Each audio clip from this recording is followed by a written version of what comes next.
এয়া হৈছে দৰং জিলাত অৱস্থিত ব্ৰহ্ম সমাজ। বহুত ডাঙৰকৈ এই ব্ৰহ্ম সমাজৰ কাৰ্যসূচী পালন কৰা হয়। আজি মই আহিছোঁ দৰং জিলাত। ইয়াত বহুতো পুৰোহিতে একেলগে যজ্ঞ আহুতি দিয়ে, মানে পূজা কৰে।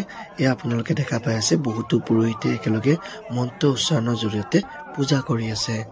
আৰু এটা ধুনীয়াকৈ কোঠালি সজাই দিয়া হয়, য'ত বিষ্ণুৰ মূৰ্তি সন্মুখত ৰাখি যজ্ঞ কৰা হয়। পুৰোহিতবোৰক থাকিবলৈ ধুনীয়াকৈ স্পেচিয়েল ৰুম সাজি দিয়া হয়। শ্ৰী শ্ৰী ভাগৱত পাঠো কৰা হয়। ইয়াতে ধুনীয়াকৈ মাইকৰ সহায়ত এনাউন্স কৰি থাকে, ভাগৱত পাঠ শুনিব পাৰে আপুনি। পতাকা উত্তোলনো কৰা হয়, দেখিবলৈ দূৰৰ পৰা ধুনীয়া লাগে। ওচৰত গৈও আপোনালোকে খুবেই ভাল পাব।